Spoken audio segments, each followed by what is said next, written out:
அன்பானவர்களே, அன்பு வணக்கங்கள். மனதை வசப்படுத்தி மதிப்போடு வாழ்கின்ற வழிகள். ஒவ்வொருவராலும் ஒரு அருமையான, ஒரு வளமான, ஒரு சந்தோஷமான, ஒரு ஆனந்தமான, திருப்தியான வாழ்க்கையை வாழ முடியும்.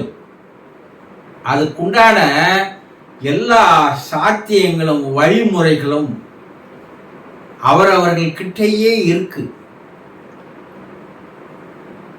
இந்த வாழ்க்கையில் ஏற்படுகின்ற துன்பங்கள், துயரங்கள், கஷ்டங்கள், கவலைகள், வேதனைகள், சோதனைகள், பிரச்சனைகள், இவற்றுக்கெல்லாம் காரணம் அவர்களுடைய மனமே தானே தவிர வேறு யாரும் அதை தருவதல்ல.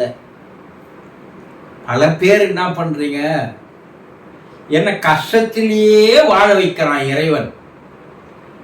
அவனுக்கு கொஞ்சம் கூட மனம் இறங்கவே மாட்டேங்குது.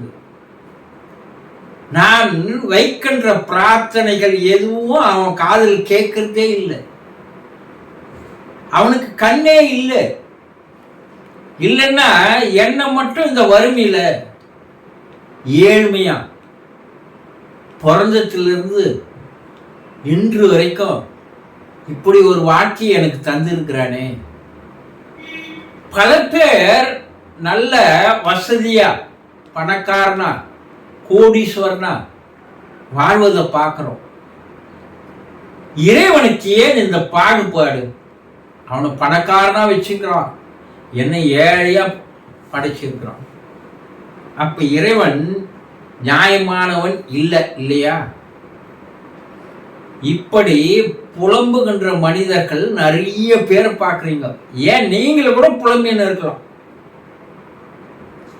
அப்ப இதற்கெல்லாம் காரணம் ஒருத்தன் ஏழ்மையாக இருப்பதற்கும், ஒருத்தன் பணக்காரனா இருக்கிறதுக்கும், ஒருத்தன் வறுமையில் இருக்கிறதுக்கும், ஒருத்தன் வசதியா இருக்கிறதுக்கும் காரணம் இறைவன் அல்ல, அவர்களுடைய மனம்தான். அந்த மனதை சரியான முறையில் யாரால் தெரிந்து கொண்டு கையாள தெரிகிறதோ, வசப்படுத்த முடிகிறதோ, அவர்கள் தான் நினைக்கின்ற வாழ்க்கையை வாழ்ந்து காட்ட முடியும். இது சாத்தியமா? இது நடக்குமா? பல ஆயிரக்கணக்கானவர்கள் தன்னுடைய மனதை வசப்படுத்தி அவர்கள் மரியாதையோடு, மதிப்போடு இந்த சமுதாயத்திலே வாழ்ந்து வந்திருக்கிறார்கள். பல ஆயிரம் பேர் இருக்கிறான். அப்போ மனதை வசைப்படுத்துவது என்ன?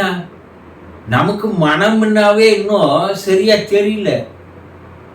அது உடம்புல எங்க இருக்குதுன்னு தெரியல. அது எப்படி செயல்படுகிறதுன்னு தெரியல. இது எல்லாம் தெரியாம இறைவன் மேல பழியா போட்டுன்னு இருந்தா இது நியாயமா? மனம் மேல் மனம் சொல்லுகின்றார் போல் தான் நம்ம வாழ்ந்து வரோம். இந்த மனமானது, உங்க மனமானது வெளி உலகிலேயே சுற்றுகின்ற, திரிகின்ற வாழ்க்கையை தான் விரும்புது. என்னைக்காவது உங்க மனம் உள் உலகை பற்றி சிந்தித்து பார்த்திருக்கா? உங்களுக்குள்ள என்ன நடக்குது நீங்க எப்பவாவது யோசித்து பார்த்திருக்கிறீங்களா? கிடையாது. உங்களை சிந்திக்க விடாத, உங்களை உள்ளே போக விடாமல் தடுப்பது எது? இந்த மேல் மனத்திற்கும் நடுமனத்திற்கும் இடையே ஒரு குறுக்கு சுவராக, ஒரு நந்தியாக இருப்பது எது? ஐம்புலன்கள் என்று சொல்லக்கூடிய மெய், வாய், கண், மூக்கு, செவி, இந்த 5 தான். பார்க்கறதுலயே காலம் ஓட்டுறீங்க, கேட்கறதுலயே காலம் ஓட்டுறீங்க, சாப்பிட்றதுலயே காலம் ஓட்டுறீங்க, பேசி பேசியே காலம் ஓட்டுறீங்க, தேவையில்லாத வேலைகள் எல்லாம் செய்து காலம் ஓட்டுறீங்க.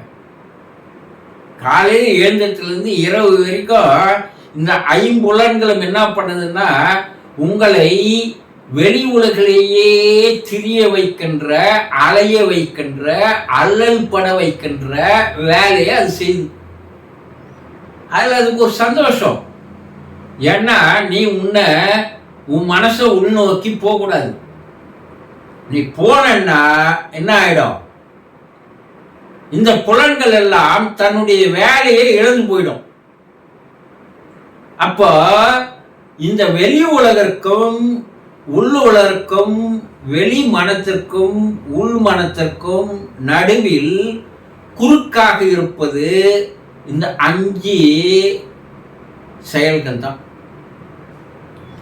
எப்போது நீங்கள்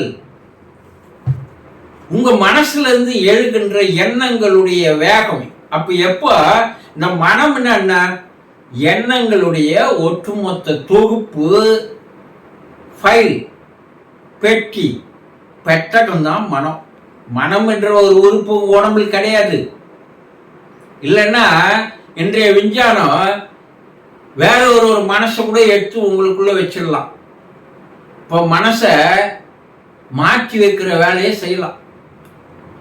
ஆற்றை மாற்றி வச்சிடுறாங்க, லங்ஸை மாற்றி வைக்கிறாங்க, உடல்ல இருக்கிற எல்லா உறுப்பையும் மாற்றி வச்சிடறான். நம் மனம் என்று ஒரு உறுப்பே கிடையாது. அது எப்படி மாற்ற முடியும்? இப்ப எண்ணங்களுடைய ஒட்டுமொத்த தொகுப்பு. இந்த எண்ணங்கள் எப்படி உற்பத்தி ஆகுது?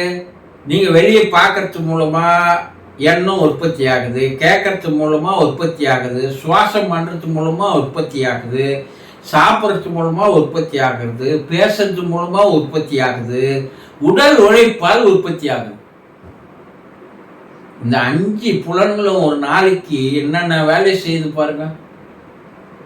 ஒரு நாளைக்கு கோடிக்கணக்கான காட்சிகளை நீங்க பாக்குறீங்க இல்லையா? ஒரே காட்சியை ஒருத்தரையே பார்த்த மாதிரி ஆகிறீங்க கிடையாது. கோடிக்கணக்கான காட்சிகள். இந்த காட்சிகள் எல்லாம் எண்ணங்களாக மாறுகிறது. எதையோ கேட்பதெல்லாம் எண்ணங்களா மாறுது. அப்போ ஒரு நாளைக்கு எவ்வளவு எண்ணங்கள் உங்க மனசுல உற்பத்தி ஆகிறது, சேருகிறதுன்னு பாருங்க. இந்த எண்ணங்களை எவ்வளவுக்கு எவ்வளவு அதிகமாக அவை உற்பத்தி செய்கின்றன, சேர்க்கின்றன, அந்த எண்ணிக்கை அதிகமாக அதிகமாக உள்மனத்திற்கும் மேல் மனத்திற்கும் இடையே ஒரு சீன பெருஞ்சுவரானது, தடுப்பானது வந்து விடுகிறது. அப்போ உங்க மனசை உங்களால கட்டுப்படுத்த முடியல. உங்க மனசு நீங்க சொல்ற மாதிரி வேலை செய்யல. மனசு சொல்ற மாதிரி தான் நீங்க வாழ்க்கையை ஓட்டுறீங்க. அதனால்தான் நம் முன்னோர்கள் மனம் போல வாழ்வு சொன்னாங்களா இல்லையா? அப்போ மனத்தை வசப்படுத்துவது எப்படி? நீங்க சொல்றதை கேட்கணும், மனம் சொல்றதை நீங்க கேட்கக்கூடாது. அப்ப என்னன்னா இந்த ஐம்புலனுடைய செயல்பாட்டை கொஞ்சம் கொஞ்சமா குறைக்க குறைக்க குறைக்க குறைக்க எண்ணங்களுடைய எண்ணிக்கை, உற்பத்தியினுடைய எண்ணிக்கை சிறு சிறிதாக குறைந்து வர வர வர வர வர எப்போது எண்ணங்கள் குறைய ஆரம்பிக்கிறதோ அப்போது மேல் மனசுக்கும் நடுமனசுக்கும் நடுவில் இருக்கக்கூடிய அந்த சுவரானது விளக்கப்படுகிறது. எப்போது உங்களுடைய மேல் மனமும் உள் மனமும் ஒன்று சேர்கிறதோ அப்போது உங்களுடைய மனம் உங்களுடைய கட்டுக்குள் வருகிறது, வசப்படுத்த செய்கிறீர்கள். சரி, அப்படி செய்யிட்டா என்ன கிடைக்குங்க? எல்லாம் கிடைக்கும். நீங்க நினைத்த வாழ்க்கை கிடைக்கும், நீங்க நினைத்ததெல்லாம் கிடைக்கும். இதெல்லாம் சும்மாவா, கற்பனையா, இல்ல கதையா? நீங்க கேட்கலாம். இல்ல, ரிஷிகள், யோகிகள், முனிவர்கள், சித்தர்கள், அவதாரங்கள் கூட அவர்கள் மனதை அவர்கள் வசப்படுத்தியதால் தான் பல்வேறு சாதனைகளை செய்தார்கள். அவர்கள் இறைத்தன்மையை அடைந்தார்கள். இறைவனுக்கு உங்களுக்கு ஏன் ஒரு தொடர்பு இல்லைன்னா, உள்மனமும் மேல் மனமும் எப்போது ஒன்று சேர்கிறதோ அப்போது இறை மனத்தோடு உங்களுடைய இருமனமும் சேருது. அது வரைக்கும் நீங்க எந்த கோயில் போய் எந்த கடவுளை கும்பிட்டாலும் அந்த இறை அருள், இறை சக்தியானது உங்களோட சேரவே சேராது. ஆக மேல் மனத்திற்கும் உள்மனத்திற்கும் நடுவில் இருக்கின்ற அந்த தடைகளை நீங்கள் நீக்கினால் மனம் உங்கள் வசப்படும். நீங்கள் விரும்பிய வாழ்க்கையை வாழலாம். தெரிந்து கொள்ளுங்கள். சந்தோஷம்.